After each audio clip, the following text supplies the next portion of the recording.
جس نور کے صدقہ میں ہمارے سجدہ قبول ہوتے ہیں، وہ میرا سجدہ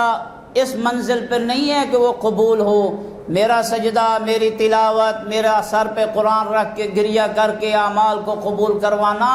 یہ میرا کمال نہیں ہے، یہ فقط اور فقط قبول ہوتے ہیں تو اس نور کے صدقہ میں ہوتے ہیں جو نور ہمارے دلوں میں ولایت آل محمد کی شکل میں ہے۔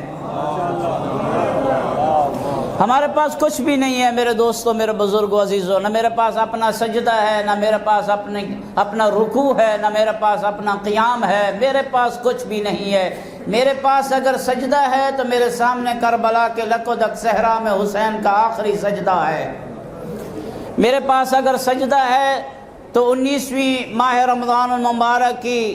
جو سحری کے وقت کا امام علی کا وہ دیا ہوا سجدہ ہے، جس سجدے میں مولا علی نے فرمایا سبحان ربی الاعلی و بحمدہ، اس سجدے کو مد نظر رکھ کے میں سجدہ کرتا ہوں، اور اس سجدہ کے صدقہ میں اللہ میرے سجدہ کو قبول فرماتا ہے۔ تو اس حوالہ سے بس ایک روایت ہے، چھٹے امام سے کسی نے پوچھا آقا شب قدر کو قرآن مجید میں ملتا ہے کہ اللہ ملائکہ کو نازل فرماتا ہے، اللہ روح الامین کو نازل فرماتا ہے، تنزل الملائکۃ والروح۔ یہ جو ملائکہ نازل ہوتے ہیں، ذرا غور سے سنیے گا، یہ جو ملائکہ نازل ہوتے ہیں، یہ جو روح الامین نازل ہوتا ہے، یہ ہر ایک کی چوکھٹ پہ آتا ہے،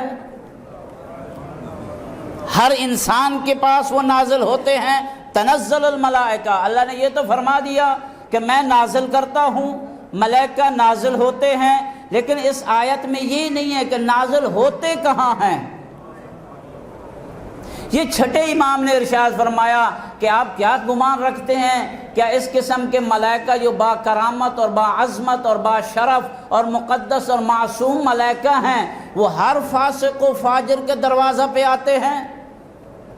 سائل نے کہا آقا پھر کہاں نازل ہوتے ہیں یہ ملائکہ، کہاں نازل ہوتا ہے یہ روح الامین؟ یہ جو اللہ نازل فرماتا ہے، آقا نے ارشاد فرمایا یہ اس وقت اور اس زمانہ کے امام کی چوکھٹ پہ آتے ہیں،